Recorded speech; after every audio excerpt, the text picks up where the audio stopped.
know. Today I'll be discussing about wall treatments and what are the different types of wall treatments. And there are a lot, I'm sure, but I'm going to be narrowing down to my favorite wall treatments that are budget friendly and looks really sophisticated and which you can implement in your homes. So stay tuned. At the end, we are also going to be showing you a small DIY on how you can implement this wall treatment for your walls. Thank you so much and keep watching. If you like rustic and industrial wall like I've done in this project, then you need a lot of reclaimed wood. For using a reclaimed wood, you have to be very careful that you use dry reclaimed wood, and you will need a lot of reclaimed wood, removing the nails before you get started, sanding it out correctly, staining it with multiple colors, and then adding on the plain surface like a jigsaw puzzle or a zigzag pattern or however you like, and then adding a high-end clear gloss that you use for your flooring. That's what I have done in this project, so that all the rugged edges and all the undone surfaces are covered and you do not get hurt when you're passing from that wall.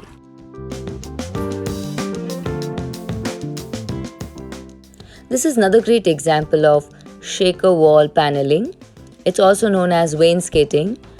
Traditionally, solid wood was used to make this kind of panels in UK or Europe.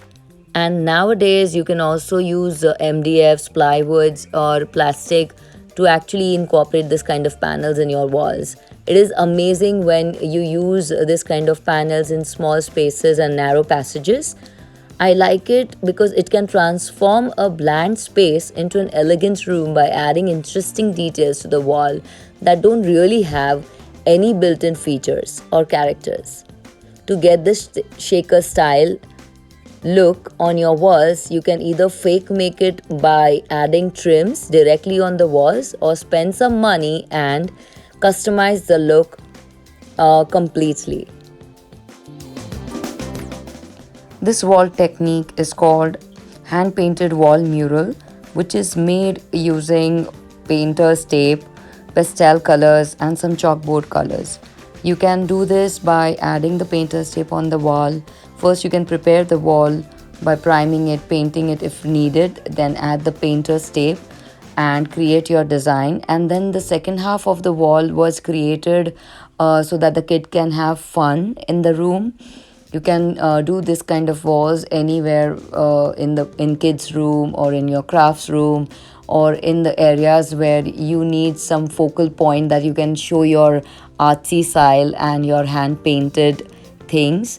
So this is an amazing example of doing a mural wall along with creatively, utilizing the bottom wall for writing and having fun with when the kids in the room. These are textured four-wall panels. They are interlocking brick panels.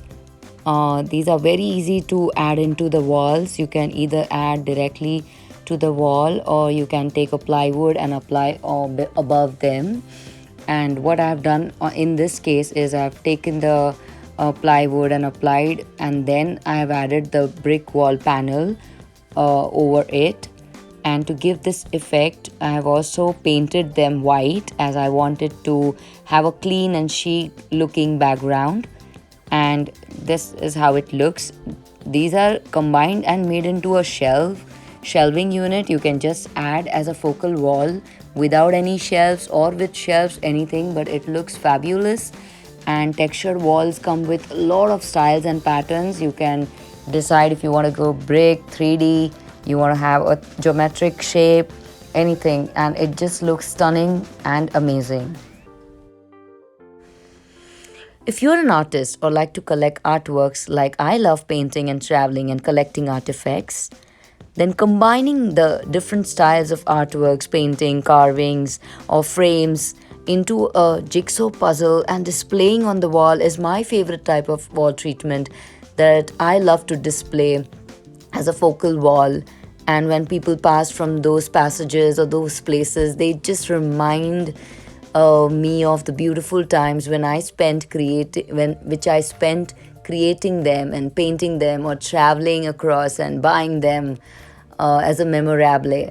So this is an amazing example of what you can do with your artworks.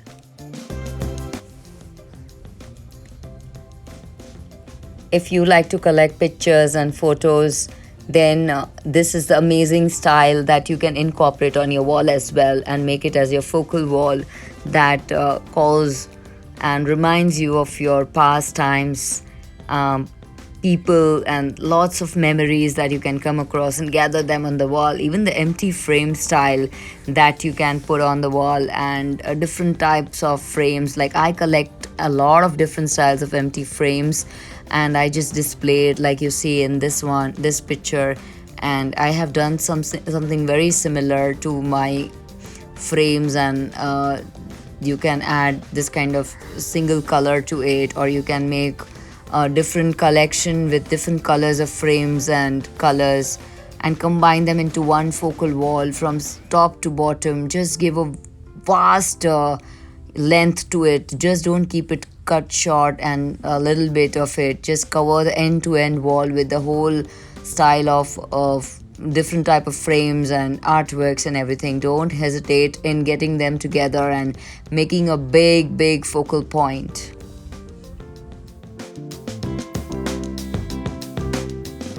When it comes to wall texturing, I also like this abnormal historic style of wall insertion that you can do on your wall by adding plaster of Paris or plasters on the wall and then making the spaces abruptly, just like the historic style of structures, and structuring them into abnormal shapes and just giving different shelf styles to your wall is also a beautiful example how you can use your wall and also store books and lamps and artifacts and a lot of other collection that you have and display it in a right way. It looks really sophisticated, a good use of wall, and creates a lot of focal attention on your wall. Last but not the least, wallpapers, right? Wallpapers are my favorite as well, and I've kept it for the last because going huge on wallpaper rather than going smaller design is a latest style, and it is my favorite style because I love if I can expand one petal or one piece of geometric shape and extend it to that level that it just looks masterpiece, and then adding on your back wall and giving a space a nice focal attention is something that I would love to do. And that is wrapping up of this session with an amazing wallpaper that you see. And if you like my ideas, go for it. Go huge, go big. Don't stop yourself from creating nice spaces. Now is the time for DIY. For this DIY, we need a black chalkboard paint, sponge, and painter's tape. Start taping the side of the wall you want to go with, and accordingly repeat this pattern. I'm going for a V-shaped pattern on the entire wall, but I'm not going to show the entire wall. I'm just showing you one part because I need to quickly paint and show you how it is done so that we can move on to our last session. And I'm just taping vertical lines. As you can see, you can do more methodically, like first measuring the wall and then putting the design right from the center of the wall and then trying to tape the wall and as per your design. And once you tape, you can do inside dark or outside dark accordingly. Like, I'm just going for a strip of black, and that's what I was trying to show you in this video.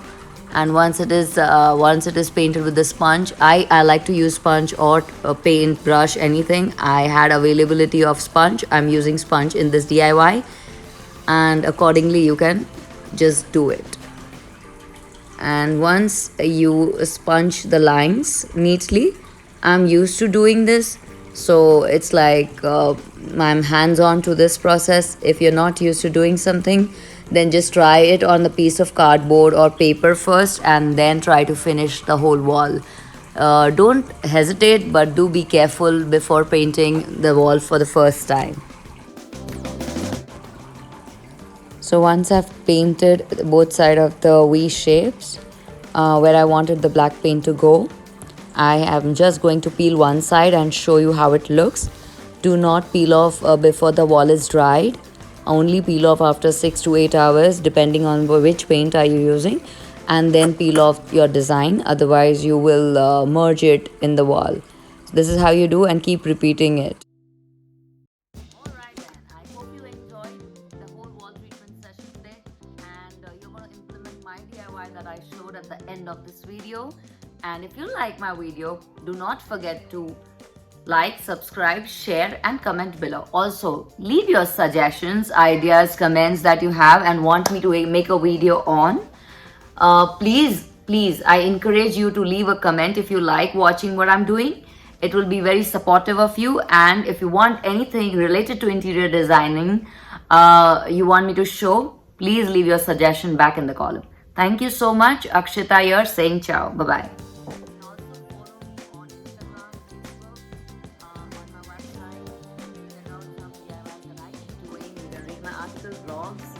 And you can check my videos that I have made. I have been trying to make more videos, so I'll come up with a lot of content, and you can keep checking out. Don't get bored. Stay tuned, stay busy, stay happy.